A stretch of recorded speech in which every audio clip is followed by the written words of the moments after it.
الحمد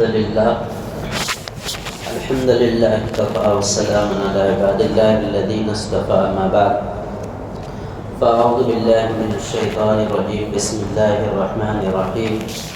هو الذي بعث في الأميين رسولا منهم يتلو عليهم آياته ويزكيهم ويعلمهم الكتاب والحكمة. صدق اللہ العظیم.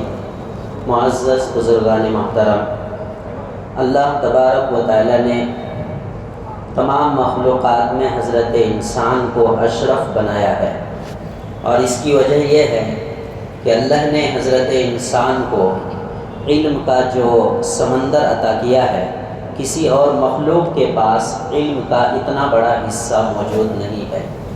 اس لیے اللہ تبارک و تعالی نے حضرت آدم علیہ السلام کو جب تیار کیا اور آدم علیہ السلام کے سامنے فرشتوں کو لایا اور فرشتوں سے فرمایا کہ ان چیزوں کے نام بتاؤ، تو نہیں بتا پائے، اور آدم علیہ السلام نے ساری چیزوں کے نام بتا دیے.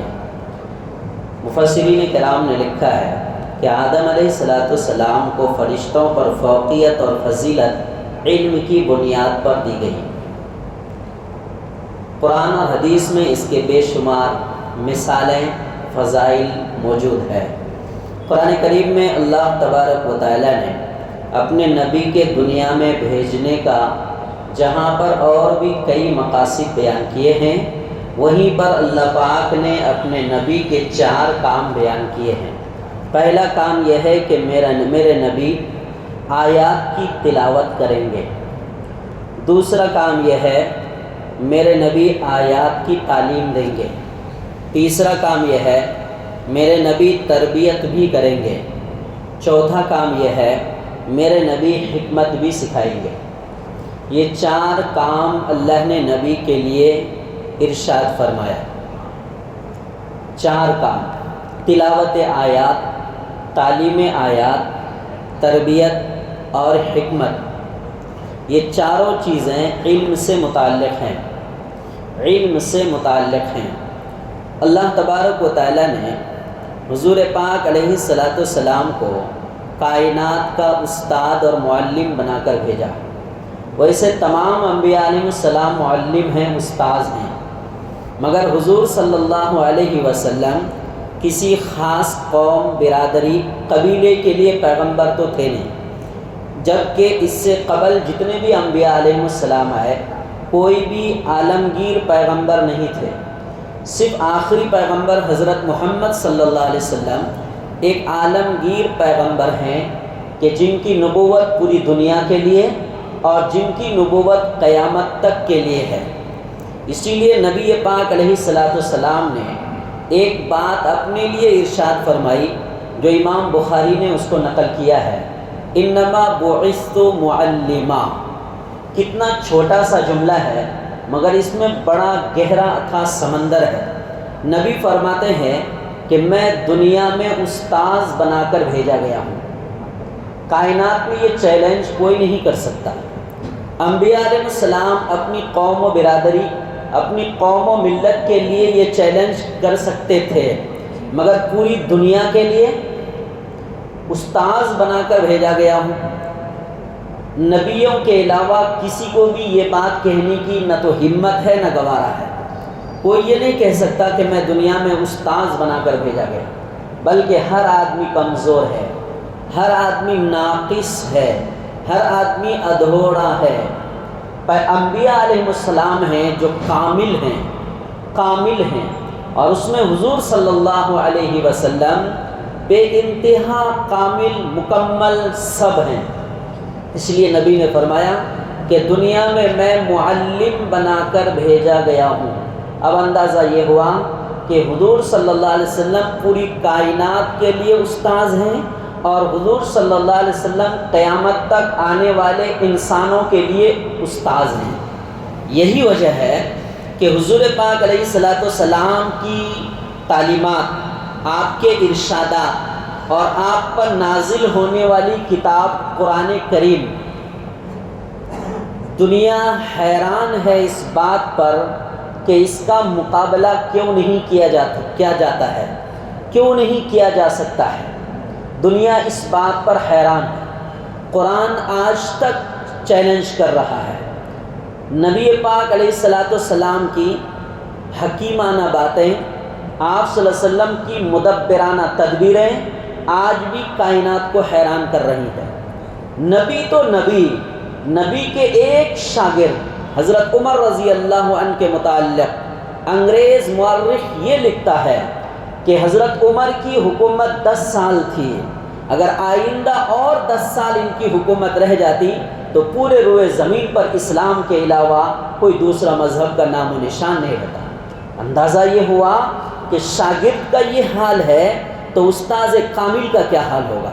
یہی وجہ ہے کہ حضور پاک علیہ الصلاۃ والسلام کو آپ کو نبوت کا زمانہ صرف 23 سال ملا، صرف 23 سال نبوت کا زمانہ، صرف 23 سال۔ 23 سال کس کو کہتے ہیں؟ تو بولتے بولتے دیکھتے دیکھتے 23 سال گزر جاتے ہیں، 2002 ہم نے دیکھے تھے، 2025 نظر سے دیکھ رہے ہیں۔ سن 2000 ہم دیکھے تھے، 2025 نظر سے دیکھ رہے ہیں۔ 25 سال گزرنے میں کوئی وقت لگتا ہے؟ 23 سال کا دور زمانہ، دور نبوت، اس 23 سال میں نبی پاک علیہ الصلاۃ والسلام نے پوری دنیا کی انسانیت کی رہبری کا مکمل انتظام کیا اور قیامت تک آنے والے انسانوں کے لیے مکمل انتظام کیا۔ کائنات کا کوئی بھی ایسا شعبہ موجود نہیں ہے، کوئی بھی شعبہ جہاں پر نبی پاک علیہ الصلاۃ والسلام کی رہبری موجود نہ ہو۔ دیکھ لیجئے گا اٹھا کے، کوئی بھی شعبہ، گلیوں میں بھیک مانگنے کے آداب سے لے کر میدان جنگ کے سپہ سالاری تک، تخت شاہی پر بیٹھ کر حکومت چلانے تک، کوئی بھی نظام ایسا کائنات کا نہیں ہے جہاں پر آخری پیغمبر کی رہبری موجود نہ ہو۔ یہ حقیقت ہے اور 100% اس کی حقیقت ہے۔ اس لیے حضور پاک علیہ السلام فرماتے ہیں کہ میں دنیا میں معلم بنا کر بھیجا گیا ہوں، دنیا میں میں استاذ بنا کر کے بھیجا گیا ہوں۔ چنانچہ حضور پاک علیہ الصلاۃ والسلام کو اللہ تبارک و تعالیٰ نے علم کا اتنا بڑا سمندر عطا کیا تھا۔ آپ دیکھیے قرآن کریم میں باضابطہ مفسرین مورخین نے اپنے اپنے اعتبار سے علم کے متعلق آیات کو متعین کرنے کی کوشش کی ہے۔ بعض مفسرین کرام نے 778 جگہ پر علم کا تذکرہ لکھا ہے، صرف قرآن میں 778 جگہ پر۔ بعض مورخین نے 854 جگہ پر علم کا تذکرہ لکھا ہے، اور لفظ علم سے تعلیم، لفظ علم قرآن کریم میں 105 جگہ پر صاف صاف صراحت کے ساتھ موجود ہے۔ اس سے اندازہ ہوا کہ علم کی کتنی بڑی اہمیت ہے، تعلیم کی کتنی بڑی اہمیت ہے۔ اسی لیے نبی پاک علیہ السلام نے بڑی ذمہ داری کے ساتھ بڑی خوبصورت بات ارشاد فرمائی، تم میں بہترین شخص وہ ہے جو پڑھے اور پڑھائے۔ خیرکم من تعلم القرآن وعلمہ، تم میں بہترین شخص وہ ہے، بہترین۔ اب اگر نبی بہترین کہہ دے تو کائنات کے کسی کی تصدیق لکھوانے کی ضرورت اب بالکل نہیں ہے۔ کوئی کہے کائنات میں ضرورت نہیں ہے، نبی نے فرما دیا، بات ختم ہو گئی۔ جو قرآن پڑھے پڑھائے، اور قرآن میں کون سے علوم موجود ہیں؟ صرف نماز پڑھنے کا علم موجود ہے؟ نہیں، قرآن کریم میں اللہ تبارک و تعالیٰ نے پورے کائنات کا علم کا تذکرہ کیا ہے۔ نماز پڑھنے سے، روزہ رکھنے سے، حج اور زکوٰۃ کے علوم سے، اس کے علاوہ عقائد، جنت جہنم، قبر سے لے کر کے تخت شاہی پر بیٹھ کر حکومت چلانے تک کا نظام بھی قرآن کریم کے اندر موجود ہے۔ قرآن میں اللہ فرماتا ہے سنوریہم آیاتنا فی الآفاق وفی انفسہم، ان قریب ہم تم کو کائنات میں اپنی نشانیاں دکھلائیں گے، اور اللہ پاک آئے دن نشانیاں دکھلا رہا ہے۔ اللہ فرماتا ہے تمہاری جان میں بھی ہم نشانیاں دکھلائیں گے، سر سے پیر تک جو اتنا ایک انسان ہے کئی فٹ کا، اس میں اللہ تبارک و تعالیٰ نے کتنا نظام بھر کے رکھا ہے۔ اس آنکھ کے پیچھے کتنے پردے ہیں، یہ زبان جو چلتی ہے اس کے پیچھے اللہ کا کتنا خوبصورت نظام ہے، کان سے جو بندہ سب کچھ سنتا ہے اللہ کا کتنا زبردست نظام ہے، اندر تو دل دھڑکتا ہے اور خون پمپ کرتا ہے۔ یہ کون سا علم ہے؟ نماز پڑھنے کا علم ہے۔ کائنات کے سارے علوم کو اللہ تبارک و تعالیٰ نے قرآن میں بیان کیا ہے، اس لیے نبی نے فرمایا تم میں بہترین انسان وہ ہے جو قرآن پڑھے اور پڑھائے۔ معلوم ہوا کہ پڑھنے پڑھانے کا نظام اور پڑھنے پڑھانے کا سلسلہ یہ ایک اتنا خوبصورت نظام ہے، اتنا خوبصورت نظام ہے جس کو کائنات کے سب سے خوبصورت انسان پیغمبر نے اس کو بیان کیا ہے۔ 23 سال میں نبی پاک علیہ السلام نے پورے نظام کائنات کو بیان کر دیا۔ کیسے؟ صرف 23 سال میں پورے نظام کائنات کو بیان کر دیا کہ ایک انسان کائنات میں کیا کیا کر سکتا ہے، وہ ساری چیزوں کی رہبری نبی نے بیان فرما دی۔ ایک بہت بڑے مورخ ایک بات، بہت بڑے دانا شخص نے ایک بات یہ کہی ہے اور بڑی زبردست بات ہے کہ انسان کا جو دماغ ہے نا، ظاہر سی بات ہے کچھ بھی کرتا ہے تو دماغ استعمال کرتا ہے، دماغ استعمال کرتا ہے۔ اب دنیا کی ترقی کو دیکھ لیجئے کہ کائنات میں انسانوں نے کیا کیا حیرت انگیز کام نہ انجام دیا ہے۔ سمندر کے اندر راستہ بنایا، زمین کھود کر اندر سے راستہ بنایا، آسمان کے فضا کو اڑنے کے لیے استعمال کیا، وہ بھاری بھرکم ہزاروں ٹن لے کر کے اڑ جانے والے کا انتظام، اتنا سیال پانی جس میں پتھر ڈال دیں تو ڈوب جائے لیکن اتنا بڑا جہاز اس کے پشت پر چل رہا ہے۔ یہ انسان بنایا ہے، انسان نے بنایا ہے۔ کتنی چیزیں کائنات کے اندر حیرت انگیز انسان نے تیار کر دی ہے۔ لکھتے ہیں مورخین کہ چاہے چاند پر جا کر آنے کا نظام جس نے فٹ کیا، یہ سب سے زیادہ ابھی ہائی پاور وہی ہے، چاند کے بعد ابھی اس کے آگے کوئی نہ جا سکے، اور اس کے آگے بھی جو جانے کی کوشش کریں گے، یا اس کے علاوہ کائنات کی ساری ٹیکنالوجی اور ساری سائنس اور ساری ترقیاں کسی نے اگر تیار کی ہے اور اس میں اگر اپنا دماغ خرچ کیا ہے تو وہ اپنے ہوشیاری سے لے کر اپنی موت تک اگر مکمل دماغ انہوں نے استعمال کیا ہے تو صرف 1/3 دماغ استعمال ہوا ہے، صرف 1/3، اور پھر بوڑھا ہو کر مر جاتا ہے۔ 2 حصے دماغ اس کے ایک دم بالکل صحیح سالم رہتے ہیں، وہ استعمال کرنے کا موقع نہیں ہوتا۔ اتنا پاور ہے دماغ میں حضرت انسان۔ مورخین لکھتے ہیں کہ صرف 23 سالہ دور نبوت میں نبی پاک علیہ السلام نے اپنا مکمل دماغ استعمال کیا ہے، مکمل۔ اب اندازہ لگائیے، چاند پر جانا، ہوا میں جہاز اڑا دینا، سمندر کے پشت پر جہاز چلا دینا، سمندر کے اندر راستہ بنا لینا، زمین کے اندر راستہ بنا لینا، اس کے علاوہ دنیا کے اور حیرت انگیز کام، کیا ان تمام کاموں کے مقابلے میں نبی پاک علیہ السلام کی 23 سالہ دور نبوت غالب نہیں ہے؟ دنیا کا ہائی پاور انسان اپنا دماغ استعمال کرتا ہے تو 1/3 استعمال ہوتا ہے اور مر جاتا ہے، اور نبی پاک علیہ السلام نے مکمل دماغ استعمال کیا۔ اسی لیے نبی نے بڑے چیلنج کے ساتھ فرمایا۔ بات کتنی درست ہے، امام بخاری اگر اس بات کو نقل کریں تو اس کے پیچھے بہت شرائط ہیں۔ بات اتنی کلیئر ہے کہ نبی فرماتے ہیں میں کائنات کے لیے استاذ بنا کر بھیجا گیا۔ بہرحال اس کے علاوہ بھی ہم دیکھیں گے کہ مسجد نبوی میں نظام تعلیم کتنا خوبصورت تھا۔ ایک تو کیا ہے نظام تعلیم، اور ایک ہے نصاب تعلیم، اور ایک ہے مینجمنٹ۔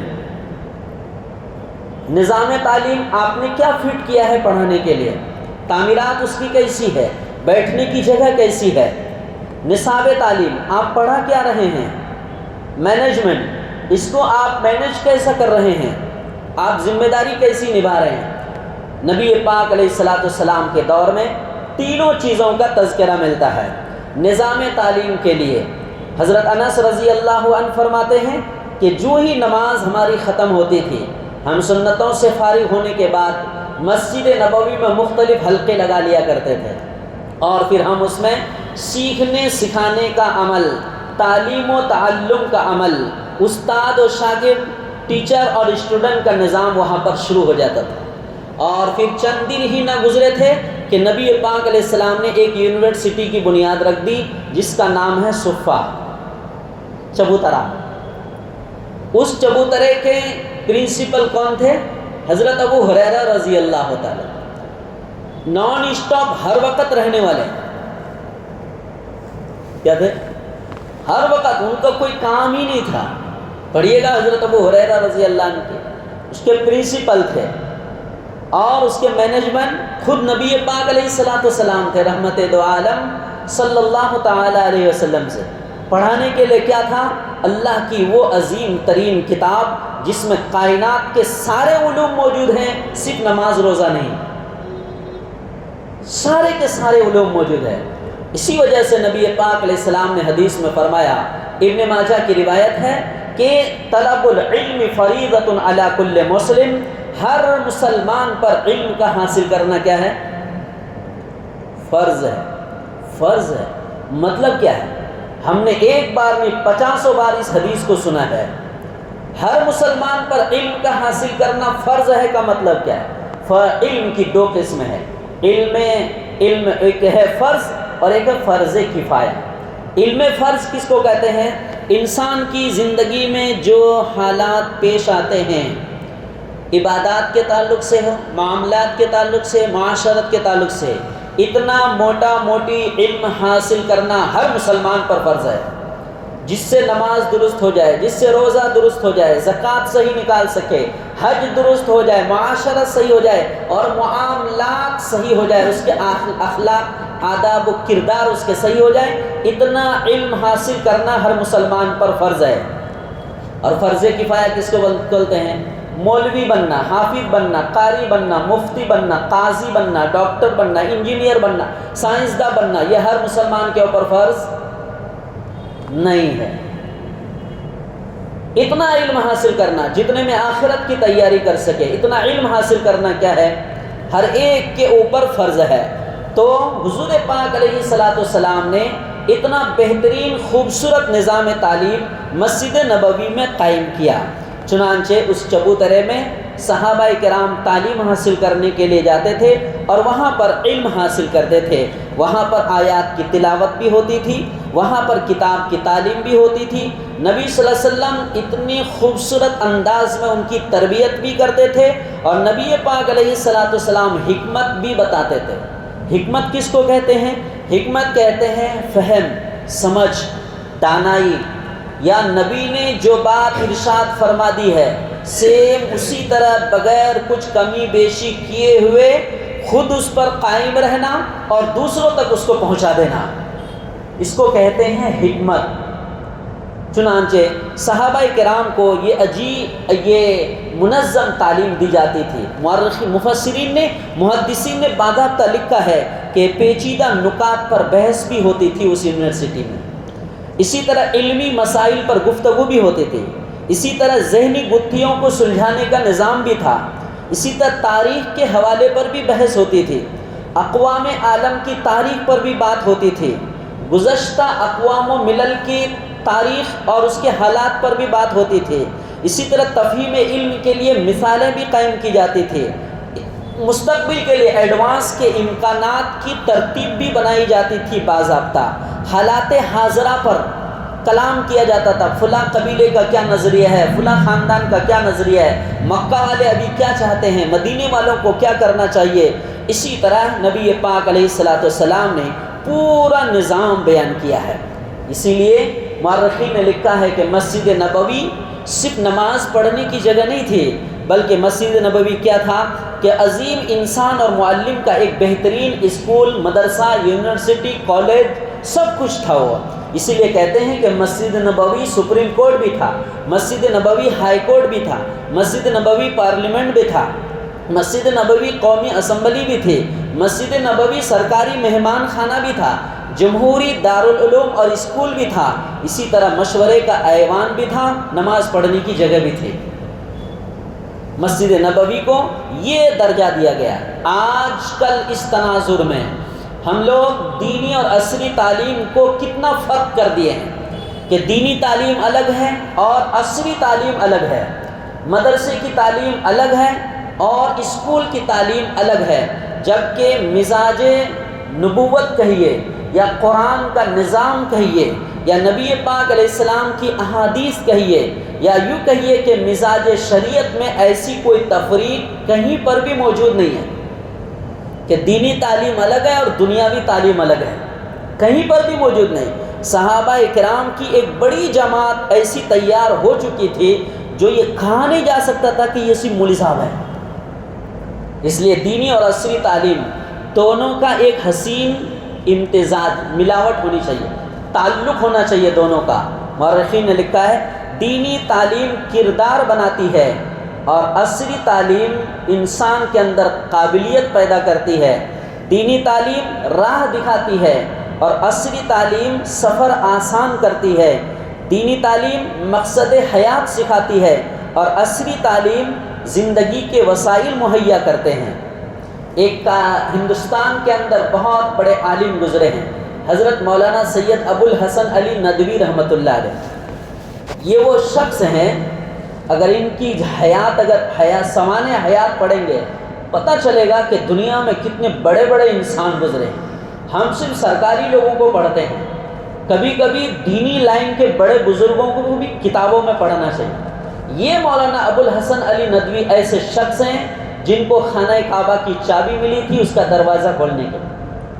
مولانا ابو الحسن علی ندوی ایسے شخص ہیں جس نے حرم مکہ میں فجر کی اذان لوٹوا دی تھی، ڈبل دلوائی تھی۔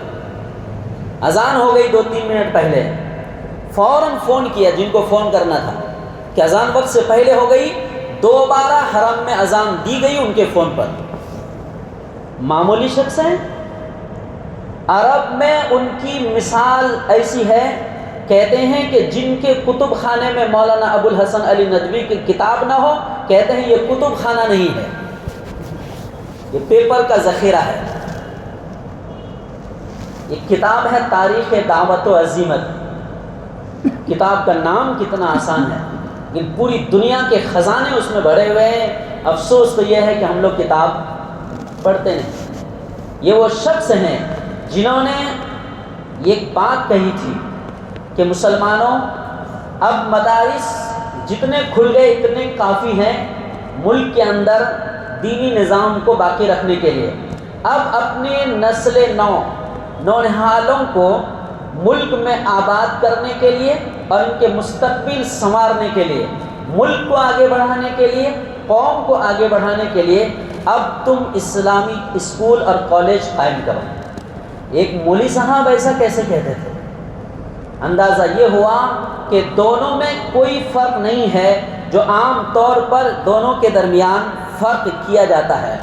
کمال تو یہ ہے کہ ہم لوگوں نے زمینی سطح پر اس کو تقسیم کر کے الگ کر دیا، یہ ماسٹر صاحب ہے، یہ مولوی صاحب، یہ مولانا ہے، یہ ٹیچر ہے۔ دونوں میں اتنا فرق کر دیے کہ مولوی صاحب ٹیچر کو کچھ نہیں سمجھتے، بولے تو جاہل ہے، اور ٹیچر مولوی صاحب کو سمجھتے ہیں کہ امت کا سب سے بڑا آدیواسی مولوی صاحب ہے جس کو کچھ نہیں آتا۔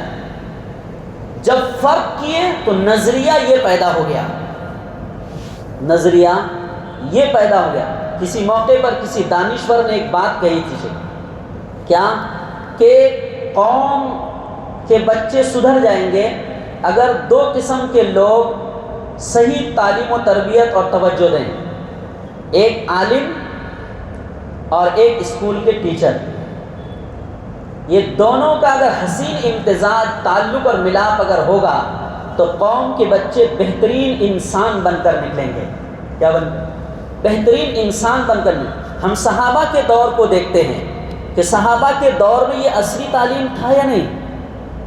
ہم یوں دیکھتے ہیں کہ عصری تعلیم، ایجوکیٹڈ صحابہ، جس کو کہتے ہیں آج کے زمانے میں ایجوکیٹڈ طبقہ ہے، پڑھا لکھا طبقہ ہے، کہتے ہیں صحابہ کی تعداد۔ علامہ ابن حجر عسقلانی رحمۃ اللہ علیہ بہت بڑے محدث ہیں، مفسر ہیں، اور اسی طرح علامہ ابن القیم رحمۃ اللہ علیہ، انہوں نے لکھا ہے کہ 40 صحابہ کرام ایسے تھے جو ایجوکیٹڈ تھے۔ صرف مولوی صاحب نہیں تھے، وہ صرف حافظ صاحب نہیں تھے، وہ بلکہ کائنات کے سارے علوم کے ماہر تھے۔ اتنے کتنے صحابہ کی تعداد تھی؟ وہ 40 صحابہ کی تعداد تھی۔ اس کے علاوہ زمانہ جاہلیت میں مکہ میں حضور صلی اللہ علیہ وسلم کے اسلام کے اعلان کرنے سے پہلے اس وقت جو پڑھے لکھے لوگ تھے، امام ابن سعد نے طبقات میں اور ابن قتیبہ اور دیگر مورخین نے لکھا ہے کہ 17 سے 20 افراد پڑھے لکھے تھے، جن کو کہا جاتا تھا کہ یہ پڑھا لکھا ایجوکیٹڈ طبقہ ہے۔ مدینے میں ہجرت سے پہلے وہاں کے لوگ جو پڑھے لکھے گنے جاتے تھے وہ صرف 10 سے 12 تھے، جن کو پڑھا لکھا کہا جاتا تھا، پڑھے لکھے تھے۔ ایک بہترین مثال اور بتاتا ہوں میں، بدر کی قیدی، بدر کے میدان سے جو قیدی پکڑ کے لائے گئے، تو حضور صلی اللہ علیہ وسلم نے صحابہ میں خوب اعلان کیا ہمدردی کا، قیدیوں کے ساتھ اچھا سلوک کرنے کا۔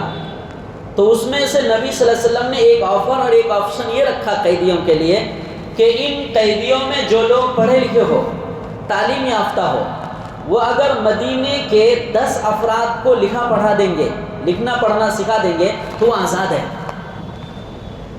کمال ہے، تعلیم کی کتنی اہمیت تھی۔ قیدیوں سے کہا جا رہا ہے جو مکہ سے گرفتار ہو کر آئے ہیں کہ اگر کوئی اس میں پڑھے لکھے ہیں، ایجوکیٹڈ ہیں، تو وہ مدینے کے اگر وہ 10 بچوں کو، 10 لوگوں کو اگر لکھنا پڑھنا سکھا دیتے ہیں تو ان کو آزادی مل جائیں گے۔ اس سے اندازہ ہوا کہ مکہ کے لوگ جو پڑھے لکھے تھے وہ قرآن حدیث پڑھے لکھے تھے۔ سمجھنے والی بات، قرآن حدیث پڑھے لکھے تھے۔ وہ تو غیر مسلم ہے نا، وہ تبھی تو پکڑ کے لائے گئے ہیں قیدی بنا کر۔ تو وہ مولوی صاحب حافظ صاحب تو تھے نہیں، پھر وہ تھے کیا؟ اندازہ یہ ہوا وہ ایجوکیٹڈ طبقہ جس کو کہا جاتا ہے، اصلی اعتبار سے پڑھا لکھا طبقہ، ان کے متعلق نبی صلی اللہ علیہ وسلم فرماتے ہیں جو لکھنا پڑھنا سکھا دیں گے ان کو آزادی ہے۔ بزرگوں، گرچہ مجمع کم ہے، اس عنوان کو سننے کے لیے جو کافی محنت سے یہ مضمون تیار کیا گیا، اس کا آدھا مضمون ابھی رہ گیا ہے، اس کو سننے کے لیے پوری مسجد میں لبالب بھرے لوگ چاہیے تھا۔ کیوں؟ اس لیے چاہیے تھا، اس لیے نہیں کہ میں بیان کرنا جانتا ہوں، قوم کو جگانا پڑتا ہے، بتانا پڑتا ہے، بار بار اس کا مذاکرہ کرنا پڑتا ہے۔ بار بار مذاکرہ کرنا مومن کو کیا دیتا ہے؟ نفع دیتا ہے، عمل پہ لا کے کھڑا کرتا ہے، تاکہ ہمیں اس بات کی اہمیت کا پتہ چلے۔ مدرسہ الگ اور اسکول الگ ہے، مدرسہ الگ اور دارالعلوم الگ اور کالج الگ ہے، یونیورسٹی الگ اور جامعہ الگ ہے، نہیں، دونوں کا ایک حسین امتزاج ہونا چاہیے۔ کیوں؟ قوم کو ڈاکٹر کی ضرورت نہیں، انجینئر کی ضرورت نہیں، پائلٹ کی ضرورت نہیں، جج کی ضرورت نہیں۔ صحابہ کرام کی ایک بڑی ٹیم ایسی تھی، بڑی ٹیم صحابہ کرام کی ایسی تھی جو صحابہ کرام کیا تھے؟ عالم بھی تھے، قاضی بھی تھے، طبیب یعنی ڈاکٹر بھی تھے، انجینئر بھی تھے، سپہ سالار بھی تھے، جج بھی تھے۔ صحابہ کرام کے حالات کو پڑھیں گے تو پتہ چلے گا کہ یہ ساری چیزیں موجود ہیں۔ اس لیے بزرگوں، اخیر میں میری درخواست یہ ہے، ممکن ہے میری یہ بات، میرا یہ پیغام وہاں تک خوب پہنچے گا کہ ہم دینی اور عصری تعلیم میں کوئی فرق نہ کریں، اپنے بچوں کو جتنا ہم آگے بڑھا رہے ہیں ہم آگے بڑھاتے رہیں۔ دینی تعلیم و تربیت کے ساتھ اللہ کا بڑا احسان ہے، سپارہ گاؤں میں خاص طور پر دینی تعلیم کا بہترین نظام قائم ہو چکا۔ کسی بھی مسجد میں جائیے، کوئی منشی جی نہیں پڑھا رہا ہے آج کل۔ ہم لوگ جتنے بیٹھے ہمارے بچپن میں منشی جی پڑھاتے تھے، میں خود منشی جی سے پڑھا ہوں، اور آج ایک مفتی پڑھا رہا ہے، آج ایک قرآن کا بہترین قاری پڑھا رہا ہے، ایک حافظ اور عالم پڑھا رہا ہے، بعض جگہ پر قاضی پڑھا رہے ہیں بچوں کو، کوئی منشی جی نہیں پڑھا رہے ہیں۔ یہ تو ہماری خوش نصیبی ہے، اور اس سے بھی ہم انکار نہیں کر سکتے۔ ہم اپنے گاؤں کی، سوپارہ گاؤں کی بات کرتے ہیں، اس سے بھی انکار نہیں کر سکتے۔ کیا اردو کی ہائی لیول کی تعلیم نہیں ہے اس گاؤں میں؟ انگلش کی ہائی لیول کی تعلیم نہیں ہے؟ کالج کی ہائی لیول کی تعلیم نہیں ہے؟ انتظام ہے، سب انتظام ہے، اس انتظامی امور سے فائدہ اٹھانا چاہیے۔ سب سے بڑی بات یہ ہے کہ ہم مسلمان خرچ کرنے میں دیگر چیزوں میں خوب آگے رہتے ہیں۔ مثال کے شادی بیاہ میں ہمارے خرچ ہم لوگ جانتے ہیں، گھومنے پھرنے میں ہمارے بچوں کا نظام دیکھیے، مہینے میں کتنے خرچ ہوتے ہیں ہمارے بچوں کے پیچھے۔ کیا تعلیم میں بھی اتنا خرچہ ہوتا ہے؟ اتنا خرچہ ہوتا ہے، کہیں پر بھی پیسہ باقی نہیں رہے گا۔ آپ دیکھیں گے ٹیوشن میں پیسہ باقی ہے، اسکول میں پیسہ باقی ہے، کالج میں پیسہ باقی ہے، فیس باقی ہے، راشن کی دکان میں باقی نہیں ہے، کپڑے کی دکان میں باقی نہیں ہے۔ یہ میرے خیال سے سچ بات ہے۔ یہ کپڑے کی دکان میں باقی نہیں ہے، ڈھابے میں باقی نہیں ہے، ہوٹل میں باقی نہیں ہے، بھاجی مارکیٹ میں باقی نہیں ہے، لیکن قوم کا اگر کہیں پر ادھاری ہے تو کہاں ہے؟ بیچارے وہ ٹیوشن والے اتنی محنت سے پڑھاتے ہیں، میں بھی خود دیکھتا ہوں ہمارے بچے پڑھتے ہیں، اسکول والے پڑھاتے ہیں، پورا نظام صبح سے شام تک ہی نظام چل تو رہا ہے۔ یہ اللہ کا بڑا احسان ہے کہ نظام ہے۔ بعض علاقے ایسے ہیں جہاں نظام ہی نہیں، اپنے بچے کو گاڑی میں چھوڑنے کے لیے 2-2 3-3 کلومیٹر 5-5 کلومیٹر دور لے جاتے ہیں، پھر لینے کے لیے جاتے ہیں۔ کوئی معمولی بات ہے کیا یہ؟ اس لیے میں کسی کی طرفداری نہیں کرتا ہوں، یا آپ کی بات نہیں کر رہا ہوں، میں آپ کی بات نہیں کر رہا ہوں، پر اتنا ہے کہ بزرگوں مسجد ہے، جامع مسجد ہے، مدرسہ ہے، بہترین مدرسہ ہے، اسکول ہے، کالج ہے، اردو اسکول ہے، ساری چیزیں ہمارے پاس موجود ہیں۔ ہم اپنی نئی نسل کو آگے بڑھانے کی کوشش کریں گے انشاءاللہ۔ دعا ہے اللہ تعالی ہم سب کو عمل کی توفیق عطا فرمائے۔ وآخر دعوان ان الحمد للہ رب العالمین۔